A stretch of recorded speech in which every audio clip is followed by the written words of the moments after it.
Here are a few things that might strike fear into your heart like they do mine. I'm afraid of pants. I'm afraid when the doorbell rings. I'm afraid that I might be murdered, or there's somebody on the other side of that door that might be trying to sell me something. Either way, I don't want to talk to whoever it is. I don't even know why people ring the doorbell anymore. Why are you at my house? I also am afraid of people who call. Why are you calling me? There's really no reason to call anyone anymore. Shoot me a text. If that message can't be delivered via text, I'm afraid of why you're calling me. Every time I answer the phone, I say, "Hi, what's wrong?" I'm afraid of parent conferences. I know my kid's a jerk. I know you know my kid's a jerk. I live with my kid. Like, I gotta go in and sit down and talk to you about this? Still afraid of the dark. I'm afraid of running out of coffee, coffee creamer, coffee accessories, coffee cups, anything related to coffee, because I'm afraid that if I don't get my coffee, I might kill someone. I'm also afraid of running out of wine, which should probably go to the top of the list, because if I run out of wine, everyone in this house is going to be afraid as well, and they should be. I'm afraid of making eye contact with a toddler who's behaving, because as soon as you make that eye contact, they're going to interact with you and it's going to be bad. You should be afraid of that. I'm also afraid of silence. Anytime it gets really quiet in my house, there's something wrong. Somebody is breaking something, setting something on fire, hurting someone. Although we all want silence, as soon as we get silence, we're afraid of the silence. I'm afraid every time my child says to me, "It wasn't a fart," that means I have to go in and deal with a shart. I'm afraid of sharts. I'm afraid of my in-laws. Yeah, I said it, and I'm gonna get a call, and I'm gonna get yelled at. I'll probably edit this part of the video out.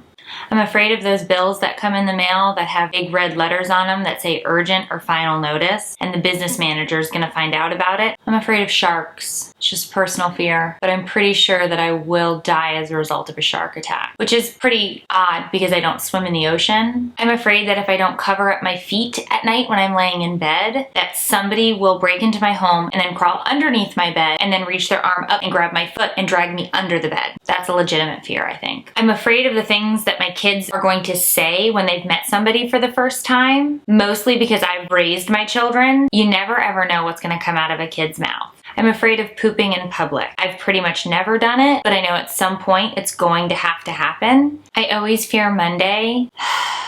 I'm afraid of going to bed before my husband has fallen asleep. I'm just kidding, sometimes. I'm afraid of acronyms because I never know what they mean. And when people say them to me, I want to act like I know what they mean. And then I usually always get caught not knowing what they mean. So whether or not you're afraid of any of the things that I've talked about today, we do still have fears as adults. Tag a friend who's as crazy as I am or who can share my fears in adulting. And guess what? We now have a momfessional at that'sinappropriate.com where you can tell me all about a secret or a fear that you have as a parent or a mom.